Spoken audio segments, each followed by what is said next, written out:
ناظرین، سب سے پہلے جو سیلاب کی صورتحال ہے اس پہ ہم بات کر لیتے ہیں کہ ایمرجنسی پاکستان میں اس وقت اس کا سامنا ہے پاکستانیوں کو، خاص طور پہ خیبر پختونخوا میں، اور ابھی کچھ اطلاعات آ رہی ہیں کہ پنجاب اور سندھ میں بھی بارشوں کا ایک بڑا سپیل آ رہا ہے اور اس کی وجہ سے وہاں پہ بھی حالات خراب ہو سکتے ہیں، لہذا شہریوں کو محتاط رہنے کی ضرورت ہے۔ جو سب سے بڑا نقصان ہوا ہے اس کے بارے میں بیرسٹر گور بتا رہے تھے کہ جو بنیر ہے وہاں پہ ہی صرف 300 کے قریب افراد کے جاں بحق ہونے کا خدشہ ہے، یعنی ابھی تک جو ڈیٹا ہے وہ مکمل طور پہ ریسیو نہیں ہوا، کچھ لوگ لاپتہ ہیں، ان کے بارے میں ابھی تک علم نہیں ہے کہ وہ کہاں ہیں، لیکن یہ اتنا خوفناک سیلاب تھا کہ ایک پورا گاؤں صفحہ ہستی سے مٹ گیا ہے، ایک پورے گاؤں کا وجود ختم ہو گیا ہے، اور اب تک کی اطلاع کے مطابق 28 بچے اور 74 خواتین شہید ہو چکے ہیں اور بڑی مخدوش صورتحال ہے۔ پاکستان کے تمام ادارے جو ہیں وہ اس کے اندر بھرپور طریقے سے حصہ لیں، یہ بہت ضروری ہے۔ تمام گورنمنٹس جو ہیں وہ اپنے وسائل کو بروئے کار لائیں اور لوگوں کو ریلیف دیں، فوری طور پہ خیمے مہیا کیے جانے چاہیے، کھانے کا سامان مہیا کیا جانا چاہیے۔ دیکھیں، یہ ایک مخصوص علاقوں کے اندر فلڈز آئے ہیں، یہ اتنے بڑے پیمانے پہ نہیں ہے جس طرح 2022 میں آیا تھا، لہذا حکومت کے پاس اتنے وسائل ہیں کہ حکومت فوری طور پہ ان لوگوں کو ایڈجسٹ کر سکے، ان لوگوں کی مدد کر سکے۔ اب جو وزیر اعلیٰ خیبر پختونخوا نے اعلان کیا، انہوں نے یہ کہا کہ 100% نقصان ہم لوگوں کا پورا کریں گے، یہ بہت بڑا اعلان ہے۔ دیکھیں، لوگوں کی مرغیاں، بکریاں، جانور، درخت، فصلیں، چارہ، گھر، سامان، سارا کچھ بہہ گیا ہے۔ یہاں پہ 100% نقصان پورا کرنے کا مطلب ہے کہ حکومت کو بہت سارا کام کرنا ہوگا اور ایک بڑا ڈیٹا بھی انہیں بنانا پڑے گا کہ کس کا کتنا نقصان ہوا۔ 20 لاکھ روپے جو جانی نقصان کی صورت میں حکومت نے اعلان کیا کہ جو بھی شخص انتقال ہوا جس کا، اس کے لواحقین کو 20 لاکھ روپے دیا جائے گا، اور ساتھ ہی گنڈا پور نے کہا کہ گھروں کی جو تعمیر کی ذمہ داری ہے وہ خیبر پختونخوا کی حکومت اٹھائے گی۔ یہ اقدامات سننے میں تو بہت اچھے ہیں، اگر عملی طور پہ اقدامات کیے جائیں تو خیبر پختونخوا کی حکومت پاکستان کی تاریخ کی وہ پہلی حکومت بن سکتی ہے جو کسی بھی قدرتی آفت کے بعد مکمل طور پہ مدد دے رہی ہے اپنے شہریوں کو، ورنہ اس سے پہلے شہریوں کے نام پہ پیسہ اکٹھا کیا جاتا ہے، دنیا بھر سے لیا جاتا ہے، لوگوں سے بھی فنڈ اکٹھے کیے جاتے ہیں اور اس پیسے کو ادھر ادھر کر دیا جاتا ہے، یعنی بیوروکریٹ، سیاستدان، باقی لوگ مل کر وہ پیسہ کھا جاتے ہیں اور شہریوں کو کچھ نہیں ملتا۔ ماضی میں تو ہم نے یہ دیکھا ہے، لیکن اس مرتبہ اگر صورتحال مختلف ہو تو یہ بڑی اچھی بات ہے۔ ناظرین، جنرل عاصم منیر صاحب کا جو سٹیٹمنٹ آیا ہے سامنے سہیل وڑائچ صاحب کے ذریعے سے، اس کا پاکستان میں بہت چرچا ہے۔ اس میں 2-3 چیزیں جو ہیں بہت زیادہ ڈسکس ہو رہی ہیں۔ نمبر 1، وہاں ڈسکس ہو رہا ہے معافی والا ایلیمنٹ، کہ فیلڈ مارشل چاہتے ہیں کہ عمران خان معافی مانگے، اور اگر وہ معافی نہیں مانگتے تو وہ انہیں ابلیس کہہ رہے ہیں، کہ یعنی ابلیس نے اللہ تعالیٰ کے کہنے پہ سجدہ نہیں کیا، حکم عدولی کی تھی تو وہ شیطان بن گیا، اور باقی جو ہیں جنہوں نے سجدہ کیا وہ فرشتے بن گئے۔ تو یہ تو اس کا مطلب ہے، فیلڈ مارشل یہ بتا رہے ہیں سہیل وڑائچ کو کہ نواز شریف اور زرداری اور یہ سارے، کیونکہ انہوں نے معافیاں مانگی ہیں، مریم نواز وغیرہ، تو یہ فرشتے ہیں۔ عمران خان کیونکہ حکم نہیں مان رہا تو وہ شیطان ہے۔ یعنی یہ بتانے کا یا اگزامپل کوٹ کرنے کا وجہ تو یہی ہے نا، اور کوئی وجہ سمجھ نہیں آ رہی۔ اور دیکھیں، وہ تو اللہ تعالیٰ نے حکم دیا تھا کہ آدم کو سجدہ کرو، تو خدا نہ خواستہ پاکستان کی اسٹیبلشمنٹ خود کو خدا سمجھنا شروع ہو گئی ہے کہ جو اللہ کا حکم نہیں مانتا وہ شیطان ہو جاتا ہے، اور کیونکہ جناب یہ معافی نہیں مانگ رہے تو یہ بھی انکار کر رہے ہیں۔ ایک تو یہ انتہائی نامعقول قسم کی ایک مثال ہے، یا یہ والا جو حوالہ پیش کیا گیا انتہائی نامعقول ہے، کوئی بھی ذی شعور شخص جس کو تھوڑی سی بھی عقل ہو وہ یہ حرکت نہیں کرے گا۔ لیکن سہیل وڑائچ صاحب پہ میں حیران ہوں، انہوں نے چھاپ بھی دیا پکڑ کے۔ اب عاصم منیر صاحب کے حوالے سے دوسری چیز جو آ رہی ہے کہ عمران خان نے معافی تو مانگنی کوئی نہیں ہے۔ عمران خان نے عاصم منیر صاحب کا یہ جو پورا کالم آیا نا سہیل وڑائچ صاحب کے ذریعے سے، جو 5-6 مین چیزیں عاصم منیر صاحب نے بتائی ہیں، ان کا جواب عمران خان صاحب نے گزشتہ 2 مہینوں میں دیا ہے۔ یعنی عمران خان جو ہے وہ ان سے تو بہت آگے کی چیز ہے، یعنی یہ جو پاکستان کی اسٹیبلشمنٹ ہے، ان کو اگر کوئی ٹکر کا آدمی ملا ہے تاریخ میں تو وہ عمران خان ہی ہے، کیونکہ اس نے ان کے بارے میں پہلے سے عمران خان کو آئیڈیا ہوتا ہے کہ اب یہ کیا کریں گے، تو پہلے سے ہی پریمپٹیو سٹرائک کرتے ہیں عمران خان صاحب، یعنی پہلے سے ہی وہ چیزوں کا بندوبست کرتے ہیں۔ گزشتہ 2 مہینوں میں عمران خان صاحب نے جو کچھ کہا وہ جواب ہے، یہ جو عاصم منیر صاحب نے کالم لکھوایا سہیل وڑائچ صاحب سے، اس کا جواب عمران خان صاحب پہلے دے چکے ہیں۔ جواب کیا دیا میں آپ کے سامنے رکھتا ہوں، لیکن پہلے عاصم منیر صاحب نے معیشت کے بارے میں ایک بات کی ہے تو چند چیزیں میں آپ کے سامنے رکھ دیتا ہوں معیشت کے حوالے سے. اور ویسے بھی دیکھیں جب آپ ایک اتنی بڑی طاقتور سیٹ کے اوپر بیٹھے ہوتے ہیں تو آپ کے چاروں طرف لوگ خوشامد کرنے والے ہوتے ہیں. کوئی آپ کی شکل کی تعریف کرتا ہے, کوئی آپ کے جسم کی تعریف کرتا ہے, کوئی آپ کی ذہانت کی تعریف کرتا ہے, کوئی آپ کی طاقت کی تعریف کرتا ہے, کوئی کسی چیز کی تعریف کرتا ہے, کوئی آپ کے علم کی تعریف کرتا ہے, کوئی آپ کے کردار کی اور شخصیت کی تعریف کرتا ہے. تو آپ خود پسندی کا شکار ہو جاتے ہیں اور آپ کو لگتا ہے کہ سارے مسائل کا حل آپ ہی کے پاس ہے. جنرل یحییٰ کا ایک سٹیٹمنٹ میں آپ کو پڑھ کے سناتا ہوں, بڑا وائرل ہو گیا آج کل. جنرل یحییٰ نے 1971 میں ایک سٹیٹمنٹ دیا تھا پاکستان ٹوٹنے سے پہلے, جب پاکستان دو لخت ہوا اور 90,000 سے زائد پاکستانی فوجی وہاں پہ چلے گئے بھارت کی قید میں, انہوں نے ہتھیار پھینک دیا اور وہ قیدی بنا لیے گئے. تو اس سے پہلے جنرل یحییٰ کا سٹیٹمنٹ ذرا آپ سنیں. میں ایک سپاہی ہوں, سیاستدان نہیں. میں اس عہدے سے چمٹے رہنا نہیں چاہتا. جس لمحے مجھے محسوس ہوا کہ میں اپنے لوگوں سے کٹ گیا ہوں, مجھے مستعفی ہو جانا چاہیے. مجھے مشرقی پاکستان اپنی ہتھیلی کی طرح معلوم ہے. واہ, جیسے میری مٹھی میں کوئی چیز ہے یا میری ہتھیلی میں کوئی چیز ہے, ایسے مجھے معلوم ہے مشرقی پاکستان. اور اسی سال جب وہ یہ کلیم کر رہے تھے, کچھ عرصے کے بعد مشرقی پاکستان سے الگ ہو گیا. یہ جنرل یحییٰ خان اور ان کا کانفیڈنس تھا. انہیں بھی ایسے ہی لوگوں نے گھیرا ہوا تھا. اب جنرل عاصم منیر نے, آپ کو یاد ہوگا 2023 میں ایک سٹیٹمنٹ دیا تھا کہ 1 سال کے اندر پاکستان کی معیشت بالکل ٹھیک ہو جائے گی. تو کیا پاکستان کی معیشت ٹھیک ہو گئی؟ ان کا یہ بھی ایک دعویٰ تھا نا. جیسے اب ایک دعویٰ آیا کہ اگلے 5-10 سال میں معیشت کو وہ لے جائیں گے بلندیوں کے اوپر, اور پتہ نہیں کون کون سے ملکوں کے برابر لے جائیں گے معیشت کو, بہت کمال ہو جائے گی. تو یہ جو دعویٰ 2 سال پہلے انہوں نے کیا تھا, اس کے بعد آج صورتحال یہ ہے کہ پاکستان میں سرمایہ کاری ختم ہو گئی, مہنگائی, غربت اور بے روزگاری اپنے عروج پر پہنچ گئی ہے. گندم اور چینی جیسے بدترین بڑے بڑے سکینڈلز آ گئے ہیں. سرمایہ کاری کے بجائے صرف دوست ممالک کے پیسے زر مبادلہ کے ذخائر میں آپ کے پڑے ہوئے ہیں. معیشت ٹھپ ہو گئی ہے پاکستان کی. SIFC میں دعویٰ کیا گیا کہ 200 ارب ڈالرز کی سرمایہ کاری لے کر آ رہے ہیں, مگر دعووں کے برعکس 2 ارب ڈالر بھی سرمایہ کاری کے نہیں پہنچے. 100 ارب ڈالر جو ہے وہ کوئی جینیٹری بیچ صاحب آئے تھے امریکہ سے, وہ اور بہت بڑے سرمایہ کار وہ لے کر آ رہے تھے, وہ پیسہ بھی نہیں آیا.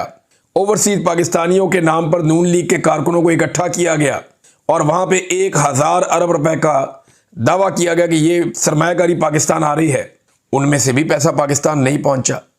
تو عاصم منیر صاحب نے اب تک جتنے دعوے کیے معیشت کو لے کر وہ پورے نہیں ہوئے, اور میں اس میں بالکل یہ نہیں کہوں گا کہ ان کا قصور ہے. ان کا قصور ہے ہی نہیں بھئی. ان کی ساری ٹریننگ فوج کی ہے, ان کی ساری ٹریننگ جو ہے وہ لڑائی کی ہے, جنگ کی ہے. وہ معیشت کیسے ٹھیک کر سکتے ہیں؟ ان کے اندر یہ قابلیت نہیں ہے, ان کی یہ تعلیم نہیں ہے, ان کی یہ تربیت نہیں ہے, انہوں نے اس کی ٹریننگ نہیں لی, معیشت کے بارے میں وہ جانتے نہیں ہیں. جو انہیں لوگ کہہ دیتے ہیں وہ بیچارے بتا دیتے ہیں. تو میرے خیال میں یہ انہیں گمراہ کیا جاتا ہے. انہیں محتاط رہنا چاہیے کہ ان چیزوں پہ بات نہ کریں جہاں پہ ان کا نالج نہیں ہے یا جن پہ ان کی دسترس نہیں ہے. یہ سویلینز کا کام ہے, اس کے لیے اسپیشل لوگ ہیں, وہ تعلیم حاصل کرتے ہیں, ان کا لمبا تجربہ ہوتا ہے, وہ ٹرینڈ ہوتے ہیں, وہ پھر اس کے اوپر کام کرتے ہیں. بہرحال غلط دعوے کروائے گئے عاصم منیر صاحب سے اور انہوں نے بھی کر دیے, اور اس کا نتیجہ آج آپ کے سامنے ہے کہ اب جو انہوں نے نئے دعوے کیے ہیں ان پہ بھی لوگ یقین نہیں کرتے. عمران خان صاحب گزشتہ 2 مہینوں سے عاصم منیر صاحب کو جواب دے رہے ہیں. یہ جو اب ان کا سٹیٹمنٹ چھاپا ہے سہیل وڑائچ صاحب نے, 2 مہینے سے پیشگی جواب جو عمران خان صاحب نے دیا, ذرا سنیں. 6 اگست 2025 کو تھوڑے دن پہلے عمران خان صاحب نے کہا, میں اس ڈاکو ڈفر الائنس کے آگے کبھی نہیں جھکوں گا. یہ معافی والی بات کا جواب ہے. اور عاصم لا کو کبھی تسلیم نہیں کروں گا. مجھے ساری زندگی بھی جیل میں رہنا پڑے, میں اس کے لیے تیار ہوں. دوسرا سٹیٹمنٹ 2 اگست 2025. پیپلز پارٹی اور نون لیگ عاصم منیر کے لیے ویسا ہی کٹ پتلی کردار ادا کر رہی ہے جیسا کاف لیگ نے مشرف کے لیے کیا تھا. ان کا کردار سیاسی جماعت کا نہیں, اسٹیبلشمنٹ کے پولیٹیکل فرنٹ کا ہے. اسی آڑ میں کرپشن اور لوٹ مار کا سلسلہ بھی جاری ہے. 77 سال لگا کر پاکستان میں مشکل سے چند ادارے کھڑے ہوئے تھے, یہاں بار بار مارشل لا لگتے رہے جس نے اس عمل کو دشوار بنایا, مگر پھر بھی ادارے موجود تھے. لیکن عاصم منیر کے مارشل لا نے صرف اپنے اقتدار کی طوالت کے لیے ان اداروں کو بھی ایک ایک کر کے تباہ کر دیا. سب سے پہلے انتخابی فراڈ کر کے عوام کا ووٹ چوری کیا, چوروں کو ملک پر مسلط کر کے جمہوریت کا خاتمہ کیا, میڈیا کا گلا گھونٹا, بدترین سینسرشپ لگائی, عدلیہ کو 26ویں ترمیم کے ذریعے ایک سرکاری ادارہ بنا دیا, اور اوپر سے لکھی لکھائی سزائیں ججز کے ہاتھ میں تھما دی جاتی ہیں. تو عمران خان صاحب نے سارا بتایا جناب کہ عدالتیں قانون کی نہیں صرف عاصم لا کی پیروی کرتی ہیں، اسی کے مطابق سب ٹرائل چلیں گے اور سزائیں ہوں گی۔ یہ سب ٹرائل آن ریکارڈ ہیں، آج نہیں تو کل سب پر حقیقت عیاں ہو جائے گی کہ کس جج نے انصاف کی پیروی کے بجائے یزید وقت کی پیروی کی۔ 24 جولائی 2024 عمران خان صاحب کا ایک اور سٹیٹمنٹ، یہ انہی 2 مہینوں میں انہوں نے جواب دیا ہے۔ پاکستان میں اس وقت مارشل لا نہیں عاصم لا نافذ ہے۔ ملک میں عاصم منیر کا قانون چل رہا ہے اور ISI اسے تحفظ دے رہی ہے۔ جو چیز عاصم منیر کو طاقت دیتی ہے وہ اس ملک کا قانون بن جاتا ہے۔ عاصم منیر اپنی طاقت کے لیے ملک کی ہر چیز کی قربانی دے گا۔ یہ آرمی چیف فوج کی بدنامی کروا رہا ہے جیسا کہ یحییٰ خان نے کیا تھا۔ میری اہلیہ بشرا بیوی کو بطور ہتھیار استعمال کر کے مجھے توڑنے کی کوشش کی جا رہی ہے، لیکن میں یہ واضح کر دوں میں مر جاؤں گا مگر کبھی عاصم منیر کی بادشاہت کو تسلیم نہیں کروں گا۔ یہ ایک قبضہ گروپ ہے جس نے ملک پر زبردستی قبضہ کر رکھا ہے۔ 15 جولائی 2025 میں تمام عمر بھی جیل میں رہنے کو تیار ہوں، لیکن ظلم اور جبر کے آگے جھکنے کا سوال ہی پیدا نہیں ہوتا۔ پاکستانی قوم کو بھی یہ پیغام دیتا ہوں کہ کسی صورت جبر کے نظام کے سامنے نہ جھکیں۔ مذاکرات کا وقت اب گزر چکا ہے، اب صرف قوم کے احتجاج کا وقت ہے۔ جیل میں سختیاں بڑھا دی گئی ہیں۔ یہ سپرنٹینڈنٹ ایک کرنل اور جیل سپرنٹینڈنٹ انجم یہ سب کچھ عاصم منیر کے کہنے پر کروا رہے ہیں۔ اپنی پارٹی کو واضح کرتا ہوں کہ اگر مجھے جیل میں کچھ ہوا تو اس کا حساب عاصم منیر سے لیا جائے۔ بشرا بیگم پر ظلم کیا جا رہا ہے، دوبارہ انہوں نے بتایا، اور اس کے بعد انہوں نے کہا کہ جس جیل میں مجھے رکھا ہوا ہے وہاں سینکڑوں پاکستانیوں کے قاتل اور دہشت گرد بھی مجھ سے بہتر حالت میں رہ رہے ہیں۔ پھر 8 جولائی کا عمران خان صاحب کا ایک اور سٹیٹمنٹ ہے، اور کہ انہوں نے کہا نیلسن منڈیلا کو، گاندھی کو، سب کو کتابیں پڑھنے اور لکھنے کی اجازت تھی، مجھے نہیں ملتی اجازت۔ پھر انہوں نے کہا اس سب کے پیچھے اسٹیبلشمنٹ اور اس کے بغل بچوں کا ہاتھ ہے، یہ سب کچھ مجھے توڑنے کے لیے کیا جاتا ہے، لیکن میں آخری سانس تک ظلم کے خلاف کھڑا رہوں گا۔ اور پھر انہوں نے کہا کہ بادشاہت ڈکلیئر کر دینی چاہیے اتنا تکلف کرنے کی بجائے، کیونکہ ملک پر اس وقت مکمل طور پر ڈکٹیٹرشپ مسلط ہے۔ اور یعنی عمران خان صاحب نے 4 جون کو ایک اور بھی سٹیٹمنٹ دیا، اور انہوں نے کہا میں کبھی کسی صورت ڈیل نہیں کروں گا۔ یہ جو عاصم منیر صاحب نے کالم لکھوایا سہیل وڑائچ صاحب سے، یہ اس کا جواب ہے جو عمران خان صاحب پیشگی دیتے چلے آ رہے ہیں۔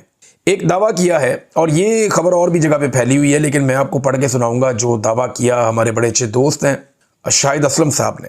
انہوں نے یہ دعویٰ کیا اور انہوں نے یہ خبر دی ہے، اور یہ خبر ہے عمران خان صاحب کے حوالے سے اور فیلڈ مارشل کے حوالے سے۔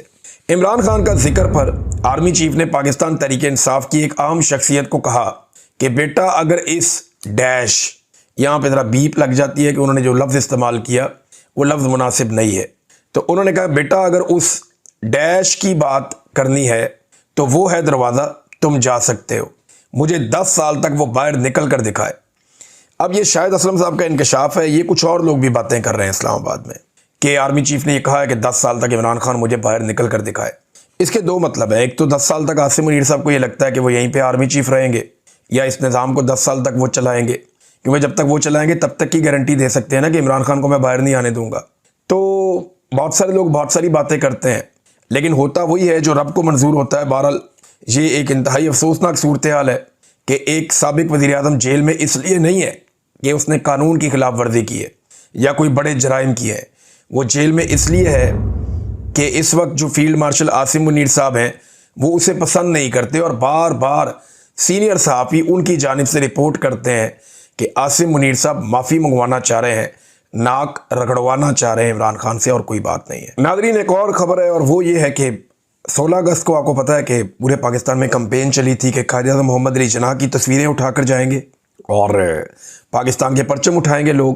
تو مجھے حیرت ہوئی کہ لاہور میں پھر لوگوں کو گرفتار کیا گیا، یعنی آپ قائد اعظم کی تصویر اٹھا کر بھی جائیں گے تو آپ کو گرفتار کر لیا جائے گا۔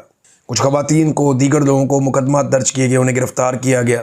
انتہائی افسوسناک اور گھٹیا صورتحال بنی ہوئی ہے۔